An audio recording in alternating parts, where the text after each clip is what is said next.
Hello everyone, कैसे हैं आप लोग। छठ पूजा की आप सभी को बहुत बहुत शुभकामनाएं। ठीक है। और आप लोग देख रहे हैं कि अब बाहरी शोर शराबा भी हो रहा है, तो यहाँ भी छठ पूजा होती है जहाँ मैं रह रहा हूँ। हाँ, ऐसा नहीं कि सिर्फ बिहार में ही होता है। अपना कल्चर जो है पूरे जगह फैला हुआ है, और बिहारी जहाँ भी रहता है वहाँ अपना माहौल बना कर रखता है। सो चलिए, कोई बाहरी वातावरण से आपको मतलब नहीं रखना है, आपको मेरे ऊपर ध्यान देना है। और आज हम लोग बहुत ही कम क्वेश्चन करेंगे। मेरा डाउट था कि आज वीडियो अपलोड करूँ या नहीं करूँ, लेकिन मैंने सोचा कि वीडियो जब बना ही रहा हूँ तो अपलोड कर ही देता हूँ। जो एस्पिरेंट काफ़ी ज़्यादा सीरियस होंगे वो टाइम निकाल करके अपना देख ही लेंगे। आज छठ पूजा है तो भी ठीक है। सो चलिए, अगेन आप लोगों को छठ पूजा की बहुत बहुत शुभकामनाएं। मैंने एक शायरी के माध्यम से आप सभी को कोट किया है। छठ पूजा आए बनकर उजाला, खुल जाए आपकी किस्मत का ताला। हमेशा आप पर रहे मेहरबान ऊपर वाला, यही दुआ करते हैं आपको ये चाहने वाला। ठीक है। छठ पूजा की बहुत बहुत शुभकामनाएं आप सभी को। इसी के साथ हम लोग आज स्टार्ट करते हैं अपना। आज हम लोग, आप लोगों को पता है, मैं बार बार नहीं रिपीट करूंगा क्योंकि मुझे व्यूज़ नहीं चाहिए यूट्यूब पे। ठीक है। अगर मैं स्टडी से रिलेटेड कंटेंट डाल रहा हूँ तो अगर 5-10 लोग भी देख रहे हैं तो उनको पता है कि मेरा कंटेंट कैसा है और मेरे कंटेंट से क्या फ़ायदा होने वाला है। तो बस ये मेरे लिए काफ़ी है। अगर आप लोग 2-4-5 लोग भी देख रहे हैं, ठीक है, तो ये मेरे लिए बहुत ही अच्छी बात है। सो चलिए नीचे चलते हैं। हम लोग ये सब क्वेश्चन हम लोगों ने कल कर लिया था। जो लोग फर्स्ट टाइम इस पर विजिट किया, पहले वाले सीरीज़ को जाकर के देखना जिसमें मैंने 15-16 क्वेश्चन किया था। आज हम लोग यहाँ से करेंगे। ये सब हम लोगों ने शायद कर लिया था। बिहार का जनसंख्या घनत्व हमने बताया था 1106 है शायद। हाँ, ये है। आगे नीचे चलते हैं। बिहार का पहला फायर ब्रिगेड ट्रेनिंग इंस्टीट्यूट कहाँ खोला गया है, तो ये भी मैंने बताया था, पटना के बिहटा में खोला गया है।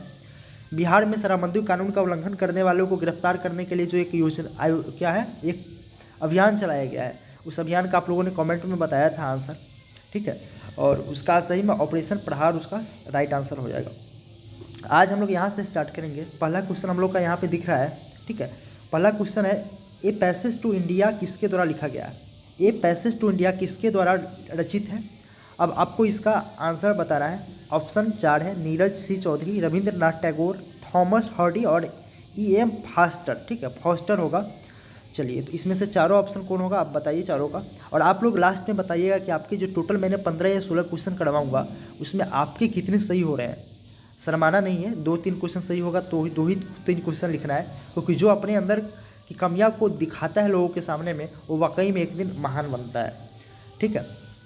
देखिए, ये पैसेज टू इंडिया किसको द्वारा रचित है, तो ये पैसेज टू इंडिया जो है ये E.M. फास्टर एक इंग्लिश पोइट था, इंग्लिश का कवि था। ठीक है, इंग्लैंड का ब्रिटिश कवि था, और इन्होंने ए पैसेज टू इंडिया लिखा है। ए पैसेज टू इंडिया जो लिखा गया है ये भारतीय स्वतंत्रता आंदोलन और ब्रिटिश राज के बारे में लिखा है। ब्रिटिश किस तरीके से भारत पे आकर के राज किया था, पूरे ब्रिटिश और भारत के बीच जो भी रिलेशन रहा 300-400 सालों का, उसमें डिटेल में लिखा हुआ है E.M. फास्टर ने, ए पैसेज टू इंडिया में।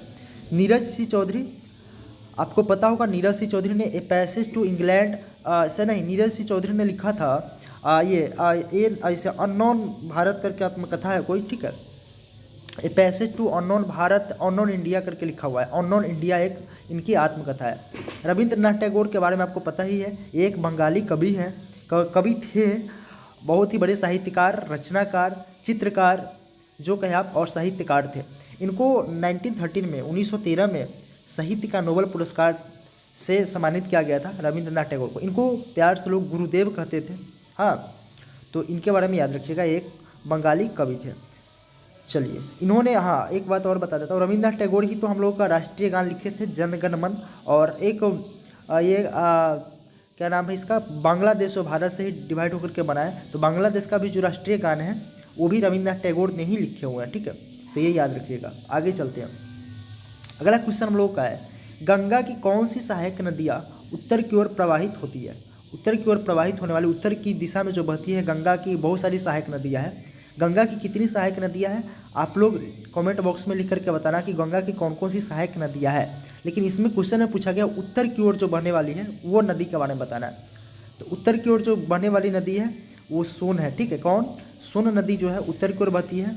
हाँ, और ये उत्तर की ओर एकदम बहती है, जमुई होते हुए आरा में जाकर के ये आरा में गंगा से मिल जाती है। इसकी जो कुल लंबाई है ये 680 किलोमीटर है। ठीक है, 680 किलोमीटर इसकी कुल लंबाई है सोन नदी की। तो ये याद रखिएगा। गंगा की जो सहायक नदी जो उत्तर की ओर प्रवाहित होती है वो सोन है, ठीक है। बाकी और सब तो गंगा की सहायक नदियाँ ही हैं, और जो और सारी नदियाँ हैं गंगा की वो आप कमेंट बॉक्स में बताना, ताकि आपको वो क्योंकि एक बार जो आप टाइप कर रहे हो या लिख रहे हो तो पूरा कंसंट्रेट होकर के लोग उसको लिखता है, तो वो लॉन्ग टर्म तक याद रहता है। अगला हम लोग देखते हैं क्वेश्चन, भारतीय उपमहाद्वीप का, भारत एक उपमहाद्वीप कहा जाता है, ठीक है, क्योंकि भारत एक समय अखंड भारत जिस समय था, पूरा भारत, बांग्लादेश, नेपाल, पाकिस्तान, अफगानिस्तान, ये सब को लेकर के एक उपमहाद्वीप है भारत। तो भारतीय उपमहाद्वीप का सातवां सबसे पुराना विश्वविद्यालय पटना विश्वविद्यालय कब स्थापित किया गया था? पटना विश्वविद्यालय का स्थापना कब किया गया था? और ये पटना विश्वविद्यालय जो है भारतीय उपमहाद्वीप का 7वां सबसे बड़ा, ठीक है, महाद्वीप है। उसके बाद सबसे पहला तक्षशिला है, उसके बाद नालंदा है, उसके बाद और कौन कौन सी यूनिवर्सिटी है आपको पता होगा तो कमेंट बॉक्स में बताइएगा, नहीं तो कोई बात नहीं, ठीक है। तो पटना जो है इसका जो स्थापना हुआ था मैं बता देता हूँ, पटना विश्वविद्यालय का 1 अक्टूबर 1917 को, 1 अक्टूबर 1917 को पटना विश्वविद्यालय की स्थापना ब्रिटिश शासनकाल में ही की गई थी, ब्रिटिशर्स द्वारा ही किया गया था 1 अक्टूबर 1917 को। तो इसका राइट आंसर बी हो जाएगा। 1 अक्टूबर 1917 को पटना विश्वविद्यालय का स्थापना किया गया था, जो कि भारतीय उपमहाद्वीप का 7वां सबसे बड़ा विश्वविद्यालय है। चलिए आगे चलते हैं। मनुष्य के शरीर के किस अंग में लिम्फोसाइट्स का निर्माण होता है? मनुष्य के शरीर के किस अंग में लिम्फोसाइट्स का निर्माण होता है, ठीक है। तो ये देखिए क्वेश्चन थोड़ा सा डिस्टर्ब हो रहा है बट कोई बात नहीं। मनुष्य के शरीर के किस अंग में लिम्फोसाइट्स का निर्माण होता है? तो सबसे पहले लिम्फोसाइट्स आपको नया लग रहा होगा, मैं आज बायोलॉजी का कुछ क्वेश्चन पिक किया हूँ और ये क्वेश्चन प्रीवियस ईयर में पूछे गए सभी क्वेश्चन है, ठीक है। तो लिम्फोसाइट्स जो है एक तरीके का श्वेत रक्त कोशिकाएं है, जिसे हम लोग WBC कहते हैं। 10th क्लास में हम लोगों ने पढ़ा है और मेरे एग्जाम में तो ये आया हुआ था 10th क्लास में।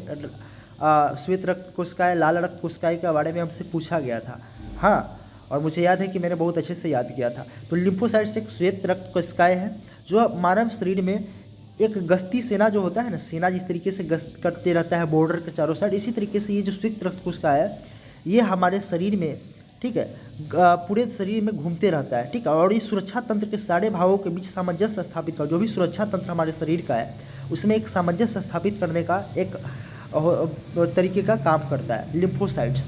तो ये जो है शरीर के किस अंग में इसका निर्माण होता है? इसका निर्माण कहीं ना कहीं होता होगा और वहीं से पूरे शरीर का चक्र लगाते रहता है। तो इसका जो निर्माण होता है वो मैं बता दूँ, इसका हो जाएगा यकृत, अस्थि मज्जा, तिल्ली या प्लीहा और अग्न्याशय। तो मैं बताता हूँ इसका आंसर क्या होगा। हाँ, इसका आंसर मैं DE हो जाएगा। इसका आंसर एक और मुझे करना चाहिए था, इसमें हो जाएगा 1 से अधिक, ठीक है, 1 से अधिक, क्योंकि इसमें 2 आंसर मैंने जो इसमें 4 ऑप्शन दिया है इसमें 2 इसका सही आंसर है। एक अस्थि मज्जा में भी इसका निर्माण होता है और तिल्ली या प्लीहा में, तिल्ली या प्लीहा और अस्थि मज्जा दोनों से इस लिम्फोसाइट्स का निर्माण होता है। लिम्फोसाइट जो एक WBC है इसका, अस्थि मज्जा, तिल्ली या प्लीहा दोनों में इसका निर्माण होता है, ठीक है। तो 1 से अधिक इसका आंसर हो जाएगा, 1 से अधिक, या ऐसे रहेगा B और C दोनों। तो चलिए अगला क्वेश्चन हम लोग देखते हैं। निम्नलिखित में से कौन क्लोरोफिल का घटक नहीं है? क्लोरोफिल के बारे में हम लोग पढ़े हैं, ठीक है। निम्नलिखित में से कौन क्लोरोफिल का घटक नहीं है? सो चलिए अगला इसको हम लोग एक मिनट, हाँ ये लिया मैंने। क्लोरोफिल का घटक मतलब कि इसमें क्लोरोफिल नहीं पाया जाता। तो देखो क्लोरोफिल में कैल्शियम नहीं पाया जाता, ठीक है, कैल्शियम क्लोरोफिल में नहीं पाया जाता है। बाकी जो भी चीज़ें हैं इसमें ये चीज़ें पाया जाता है। क्लोरोफिल में magnesium, carbon, hydrogen, oxygen, nitrogen, ये सभी चीज़ पाया जाता है क्लोरोफिल में। क्लोरोफिल एक प्रोटीन युक्त जटिल रासायनिक यौगिक का नाम है, ठीक है, जो कि वर्ण जो हरे रंग के पत्ते होते हैं उसके कारण होता है। तो ये आप लोगों को पता होगा 10th क्लास में बायोलॉजी जिसने वही पढ़ा है क्लोरोफिल के बारे में पता ही होगा। जो इसका जो घटक है वो है मैग्नीशियम, कार्बन, हाइड्रोजन, नाइट्रोजन, ठीक है, ये सभी चीज़ इसका घटक है। और जो कैल्शियम है इसका घटक नहीं है इसमें, जिस ऑप्शन चारों है इसमें, तो ऑप्शन ए सही हो जाएगा आपका इसमें, ठीक है। अगला चलते हैं, अगला हम लोग देखते हैं इसको, और इसको थोड़ा अच्छे से देखते हैं। ये क्वेश्चन काफ़ी इंपॉर्टेंट है। BCG वैक्सीन का इस्तेमाल किसकी रोकथाम के लिए किया जाता है? अगर आपके घर में छोटे बच्चे होंगे जो जन्म लिए हैं और जन्म से 12 मंथ का अंदर के हैं, तो आपको इस वैक्सीन के बारे में पता होना चाहिए। नहीं पता है तो आप अपने फ्यूचर के लिए जान लीजिए, ठीक है, क्योंकि अगर आपके भी बच्चे होंगे तो आपको इसका टीका 100% दिलवाना ही होगा। जन्म के बाद और जन्म के 12 महीने के अंदर इसका वैक्सीन बच्चों को दिलवाना चाहिए, ज़रूर दिलवाना चाहिए, ठीक है। ताकि आगे जो आपके बच्चे को जो बीमारी है मैं बताता हूँ, इसमें चारों में से कोई ऑप्शन है जिस होने की खतरा बहुत ही कम रहेगा, ठीक है। BCG, क्या नाम है? BCG, इसका फुल फॉर्म मैं बता दूँ, बैसिलस कॉलमेट ग्यूरिन। क्या नाम है इसका? बैसिलस कॉलमेट ग्यूरिन, ठीक है। यह एक टीका है और इस टीके का यूज़ मतलब कि छोटे बच्चों के लिए होता है, 12 महीने से कम जिस बच्चे का डेट ऑफ बर्थ है उसके लिए होता है। तो इसमें अगर ये जो टीका ही 6 रोग के लिए है, 6 रोग जिसे हम लोग टीबी बोलते हैं, ट्यूबरकुलोसिस बोलते हैं। इसका एक और नाम है तपेदिक। क्या नाम है इसका? तपेदिक, जो बार बार एग्जाम में SSC इसको तपेदिक करके ही ऑप्शन में देता है ताकि बच्चे कन्फ्यूज रहे, क्योंकि टीबी सभी लोग जानते हैं, गाँव में हर लोग टीबी के बीमारी के बारे में परिचित है। 6 रोग भी इसको अब लोग जानते हैं, लेकिन तपेदिक नया बहुत सारे लोग नहीं जानते, 99% लोग नहीं जानते। तो तपेदिक या 6 रोग में से बचने के लिए BCG वैक्सीन का यूज किया जाता है। चलिए आगे चलते हैं। हाँ, रक्त कैंसर जिसे हम लोग ल्यूकेमिया भी बोलते हैं, रक्त कैंसर की रोकथाम में प्रयोग किया जाने वाला रेडियो समस्थानिक है। रक्त कैंसर की रोकथाम में प्रयोग किया जाने वाला जो रेडियो समस्थानिक है, रासायनिक यौगिक का नाम है, वो कौन है? आयोडीन 131, सोडियम 24, फास्फोरस 32, कोबाल्ट 60 और उपरोक्त में से एक से अधिक। आपको बताना है इसका आंसर क्या होगा। मेरे अकॉर्डिंग मैं बता दूं, हम लोगों ने एक पढ़ा था, मुझे एक याद था, और आज मैंने जब इसका क्वेश्चन सेट कर रहा था तो मुझे लगा उपरोक्त में से एक अधिक होगा, तो मैंने देखा तो फास्फोरस 32 भी इसका राइट आंसर होगा। तो मतलब कि 2 इसका सही आंसर, एक ये और एक ये। फास्फोरस जिसे हम लोग P32, अगर ऑप्शन में ये भी रहेगा P32 ऐसे रहेगा, और कोबाल्ट, ठीक है, 60 इस तरीके से रहेगा दोनों। तो कोबाल्ट 60, एक मिनट ये ले लेता हूँ, कौन सा अच्छा रहेगा, देखो ये, हाँ ये नहीं तो कौन, चलो यही ठीक है। हाँ, तो इसमें जो हमारा रक्त कैंसर जो होता है किसी भी इंसान को, ल्यूकेमिया जिसे बोलते हैं, उसकी रोकथाम में प्रयोग किया जाने वाला जो रेडियो समस्थानिक वो है फास्फोरस 32 और कोबाल्ट 60। तो इसका राइट आंसर हो जाएगा उपरोक्त में से एक से अधिक, क्योंकि एक से अधिक इसका आंसर होगा। फास्फोरस 32 और कोबाल्ट 60 का उपयोग रक्त कैंसर की रोकथाम के लिए किया जाता है। चलिए, ये आपको याद हो ही गया होगा, मुझे पता है। अगला है एंजाइम। क्या? एंजाइम लाइपेज का स्रोत क्या है? एंजाइम लाइपेज, ये सब बायोलॉजी से रिलेटेड क्वेश्चन है। हाँ, तो एंजाइम लाइपेज का स्रोत क्या है? अग्न्याशय, गुर्दा, यकृत, हृदय, ठीक है। इस चारों में से कौन सा स्रोत है जहाँ से लाइपेज बन करके निकलता है? Enzyme lipase. तो सबसे पहले एंजाइम लाइपेज के बारे में मैं डिटेल में बता ही देता हूँ। देखिए, हमारे भोजन सामग्री में क्या होता है, अधिकांश लिपिड्स जो होते हैं, लिपिड्स सरल बसा हुआ, अर्थात जो हम लोग क्या बोलते हैं उसको, हाँ, ट्राइग्लिसराइड्स बोलते हैं, उसके रूप में होते हैं। लिपिड्स के पाचन में लाइपेज नामक एंजाइम की बहुत ही महत्वपूर्ण भूमिका होती है। लिपिड्स के जो पाचन होता है उसमें लाइपेज नामक जो एंजाइम है, जो लाइपेज अभी मैं बता रहा हूँ, इसकी बहुत ही इंपॉर्टेंट भूमिका होती है। और यहाँ लिपिड्स के जो वशीय अम्ल होता है तथा मोनोग्लिसराइड्स जो होता है उसमें अलग अलग करके ये विखंडित हो जाता है। मोनोग्लिसराइड्स में ये अलग अलग करके विखंडित हो जाता है।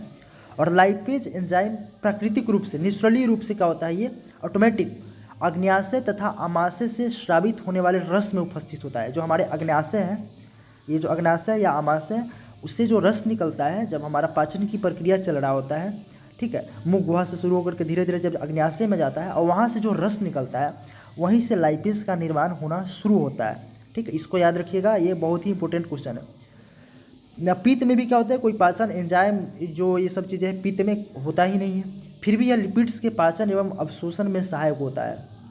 और यह जो है वसा का इम्लिसरण करता है, जिसे हम लोग इम्यूलिसिफिकेशन करते हैं, इस तरीके से इम्यूलिफिकेशन करके बाहर निकलता है। पेप्सिन नामक एंजाइम जो है प्रोटीन के पाचन में भी सहायक होता है। पेप्सिन नामक जो एक हमारे शरीर में जो पाया जाता है एंजाइम, वो प्रोटीन का पाचन, प्रोटीन जो हमारे जो भी प्रोटीन हम लोग ग्रहण करते हैं उसके पाचन में जो सबसे ज़्यादा सहायक होता है वो पेप्सिन होता है। तो ये याद रखिएगा। तो ये चीज़ें जो मुझे लग रहा था ये मैंने बता दिया आपको। लेकिन जो आपसे पूछेगा एंजाइम लाइपेज का जो स्रोत है वो क्या है, अग्न्याशय या आमाशय, ठीक है। अग्न्याशय या आमाशय, कोई भी ऑप्शन में रहेगा, आपको सही टिक वही लगाना है। चलिए, बायोलॉजी को अच्छे से हम लोग पढ़ेंगे, घबराने की ज़रूरत नहीं है। बायोलॉजी के क्वेश्चन हर किसी दिन ज़्यादा बायोलॉजी को होंगे, किसी दिन ज्योग्राफी को, क्योंकि मुझे सभी टॉपिक को कवर करना है और जिससे ज़्यादा क्वेश्चन आते हैं मैं उसी को चाहूँगा कि आप अपने कंटेंट में मैं लेकर के आऊँ। अगला क्वेश्चन देखिए, भारत के कुल भौगोलिक क्षेत्र में वन क्षेत्र का क्या प्रतिशत है? भारत के कुल भौगोलिक क्षेत्र में वन क्षेत्र का कितना, मतलब पूरे भारत का क्षेत्रफल है, कितना क्षेत्रफल है? 32,87,263 स्क्वायर किलोमीटर। उसमें कितने परसेंट क्षेत्र में, पूरा 100% है अपने आप में, उसमें कितने परसेंट क्षेत्र में वन का विस्तार है, कितने परसेंट क्षेत्र में वन फैला हुआ है? तो मैं आपको बताना चाहता हूँ कि वन जो एक रिपोर्ट है, रिपोर्ट के अकॉर्डिंग ये चीज़ें बताया जाता है और ये सैटेलाइट के माध्यम से क्या आता है, ठीक है। भारतीय वन सर्वेक्षण विभाग, भारतीय वन सर्वेक्षण विभाग है, इसके बारे में जान लीजिए, ये स्टैटिक का पार्ट है, बहुत ही इंपॉर्टेंट है। भारतीय वन, ठीक है, सर्वेक्षण विभाग, भारतीय वन सर्वेक्षण विभाग, इसकी स्थापना 1981 ईस्वी में किया गया था, ठीक है। 1 जून 1981 ईस्वी का भारतीय वन सर्वेक्षण विभाग की स्थापना की गई थी। पूछेगा आपका इसका भारतीय वन सर्वेक्षण विभाग का हेडक्वार्टर कहाँ है, तो आपको बता देना है उत्तराखंड के देहरादून में। कहाँ पे है? देहरादून में। भारतीय वन सर्वेक्षण विभाग का देहरादून में इसका जो है मुख्यालय है। तो यही जो है भारतीय वन सर्वेक्षण विभाग ही इस रिपोर्ट को जारी करता है, ठीक है। और दी स्टेट ऑफ फॉरेस्ट रिपोर्ट के नाम से, हर 2 साल पे, प्रति 2 साल पे इस रिपोर्ट को भारतीय वन सर्वेक्षण विभाग रिलीज़ करती है और ये सैटेलाइट के माध्यम से इसका सर्वेक्षण किया जाता है। तो मैं बता दूं 2003 में जब हुआ था, 2003 में उस समय 20.7 करके, मतलब कि 21% भूभाग पे वन फैला हुआ था। लेकिन अब जो 2021 में जो हुआ था, 2021 का 2023 वाला रिपोर्ट शायद अभी नहीं आया है, तो 2021 में जो रिपोर्ट आया है the state of forest report 2021, उसमें 21.7%, अगर 21.7% आपके आंसर में नहीं हो तो आप 22% भी लगा सकते हो। 21.7% भूभाग पे वन का फैलाव है, ठीक है। ये लगभग अप्रॉक्स मानो तो 22% है। सो चलिए इसको भी आप लोग याद कर लीजिएगा। भारत के कुल भौगोलिक क्षेत्र में वन क्षेत्र का जो विस्तार का प्रतिशत है वो 21.7% है। आगे चलते हैं। किस राज्य में सबसे अधिक वन क्षेत्र का भूभाग है? किस राज्य में सबसे अधिक वन क्षेत्र का भूभाग है? तो आप सभी को पता होगा, बेझिझक आप लोग आंसर दोगे कि क्या? मध्य प्रदेश। कहाँ? MP, मध्य प्रदेश, ठीक है। मध्य प्रदेश में भी चुनाव चल रहा है। इससे पहले मध्य प्रदेश के CM शिवराज सिंह चौहान थे, BJP से थे, और फिलहाल वहाँ चुनाव चल रहा है। तो नए वहाँ के चीफ मिनिस्टर बनेंगे, तो उसके बारे में मैं बता दूंगा आपको, ठीक है। तो ये मध्य प्रदेश है, लेकिन यहाँ पे ऑप्शन में आपको मध्य प्रदेश नहीं दिख रहा होगा। तो क्या या क्वेश्चन गलत है? बिल्कुल गलत नहीं है। मध्य प्रदेश के बाद जो सबसे अधिक वन वाला क्षेत्र है वो मिजोरम है। कौन है? मिजोरम है, ठीक है। तो याद रखिएगा, अगर मध्य प्रदेश है तो मध्य प्रदेश लगाना है, नहीं तो आपको मिजोरम लगा देना है। 100% राइट आपका होगा। निम्नलिखित में से कौन सी मिट्टी नदियों द्वारा निर्मित होती है? निम्नलिखित में से कौन सी मिट्टी जो है वो नदियों द्वारा निर्मित होती है, आपको बताना है। मैं आपको 5 सेकंड का टाइम देता हूँ, लाइव चल नहीं रहा है, लेकिन आपको सोच करके अब पहले कमेंट कर देना है, देन उसके बाद आपको इसका आंसर देखना है, अपने से ऑनेस्टी बताना, ठीक है। तो आपको मैं बता देना चाहता हूँ कि जलोढ़ मिट्टी, आपको याद होगा, इस जलोढ़ जल से ही नाम है, जल से। और नदी में क्या होती है? नदी किस चीज़ से बनता है? जल से। जिसमें जल होता है वो नदी होता है, ठीक है। तो जलोढ़ मिट्टी, ठीक है। जलोढ़ मिट्टी भी 2 प्रकार का होता है, एक खादर और एक बांगर। आपको याद होना चाहिए, जलोढ़ मिट्टी जो है 2 प्रकार का होता है, एक खादर होता है और एक बांगर होता है। जलोढ़ मिट्टी के बारे में मैं जो इंपॉर्टेंट फैक्ट है वो बता देता हूँ, क्योंकि ये एग्जाम में पूछे गए हैं बहुत सारे एग्जामिनेशन में। जलोढ़ मिट्टी का निर्माण सबसे पहले नदी के पानी जो आता है, और नदी का पानी जब आ करके वहाँ से 2-3 दिन ठहर करके, रुक करके फिर वापस नदी में चला जाता है, तो कुछ न कुछ वहाँ का जो पाँक होता है, जिसे हम लोग गाँव देते हैं पाँक बोलते हैं, कुछ अलग तरीके का मिट्टी होता है, बहुत ही उपजाऊ होता है, ठीक है। तो वो मिट्टी वहाँ पे छोड़ करके उस जगह पे नदी में वापस पानी चला जाता है, ठीक है। और ये जो पूरे भारत के 100% भूभाग में लगभग 33%, 33.5% भूभाग पे जलोढ़ मिट्टी पाई जाती है, क्योंकि भारत जो है नदियों का संगम है। भारत के किसी भी कोने में चले जाओ, बड़े बड़े नदी का उद्गम स्थल है ही, बड़े बड़े नदी बहती ही है। तो 33.5% भूभाग पे भारत के जलोढ़ मिट्टी पाई जाती है। अब आप पूरे 32 लाख हाँ, ऐसे करके जो टोटल भारत का जो क्षेत्रफल है उससे 33.5% निकालो, तो जितना स्क्वायर किलोमीटर होगा, क्योंकि स्क्वायर किलोमीटर में भी पूछ सकता है, उतने भूभाग पे जलोढ़ मिट्टी पाई जाती है। ठीक है, तो जलोढ़ मिट्टी 2 प्रकार की होती है, आपको याद रखना है, एक खांदर और एक बांगर। ठीक है, चलिए अगला क्वेश्चन हम लोग देखते हैं। गंगा के मैदान को एक डैश डैश डैश के रूप में वर्णित किया गया है। गंगा के मैदान को एक और रूप में वर्णित किया गया है, एक और रूप में जाना जाता है गंगा के मैदान को। ठीक है, तो आपको बताना है पेडी प्लेन, पेनी प्लेन, जियोसिंक्लाइन और कोस्टल प्लेन, आपको बताना है। इसका राइट आंसर हो जाएगा जियोसिंक्लाइन। ठीक है, गंगा के मैदान में को एक जियोसिंक्लाइन या भू अभिनति गर्त हिंदी में इसको बोलते हैं, इसके रूप में भी वर्णित किया गया है। इसका निर्माण मुख्य रूप से क्या होता है, हिमालय पर्वतमाला के निर्माण प्रक्रिया के तीसरे चरण में हुआ है। जब हमारा हिमालय पर्वतमाला बन रहा था, इसका तीसरा चरण जब आगे बढ़ रहा था, उसी समय इसका निर्माण हुआ था जियोसिंक्लाइन, और गंगा के मैदान को इसके नाम से भी वर्णित किया गया है। और ये एग्जामिनेशन में पूछे गए, इसलिए मैंने इसको मेंशन कर दिया है। आगे, रेगुर मिट्टी सबसे ज़्यादा कहाँ पाई जाती है? रेगुर मिट्टी आपने सुना होगा, रेगुर मिट्टी को हम लोग क्या कहते हैं, और बहुत सारे नाम से जानते हैं। रेगुर मिट्टी को ही काली मिट्टी के नाम से जाने जाते हैं, काली मिट्टी। और काली मिट्टी में क्या सबसे ज़्यादा किस चीज़ का उत्पादन होता है? कपास का। तो आप लोगों को पता होना चाहिए कपास का उत्पादन सबसे ज़्यादा किस राज्य में होता है, तो वहीं पे क्या होगा, रेगुर मिट्टी पाई जाती होगी। ठीक है, तो आपको बताना है रेगुर मिट्टी सबसे ज़्यादा, यहाँ पे सबसे ज़्यादा का बात हो रहा है, क्या हो रहा है, सबसे ज़्यादा का बात हो रहा है। मैं बता दूँ कि रेगुर मिट्टी कहाँ कहाँ पाई जाती है, किस किस राज्य में पाई जाती है, आपको याद रखना है। मैं एक बार रिपीट कर रहा हूँ, रेगुर मिट्टी जो है महाराष्ट्र, गुजरात, मध्य प्रदेश के कुछ पश्चिमोत्तर भाग में, उसके बाद आंध्र प्रदेश में कुछ जगह, कर्नाटका, तमिलनाडु, राजस्थान, छत्तीसगढ़, झारखंड, इतने सारे स्टेट में रेगुर मिट्टी या काली मिट्टी पाई जाती है। ठीक है, और सबसे ज़्यादा यहाँ पे पूछा है, ऑप्शन में सबसे ज़्यादा आपको बताना है, तो महाराष्ट्र हो जाएगा। देखो, तमिलनाडु में ही पाया जाता है, छत्तीसगढ़ में भी, बिहार में नहीं रेगुर मिट्टी मिलती है। ठीक है, बिहार में आप सुनोगे कपास की खेती न के बराबर होता है। ठीक है, और सबसे ज़्यादा कपास की खेती महाराष्ट्र में ही होती है।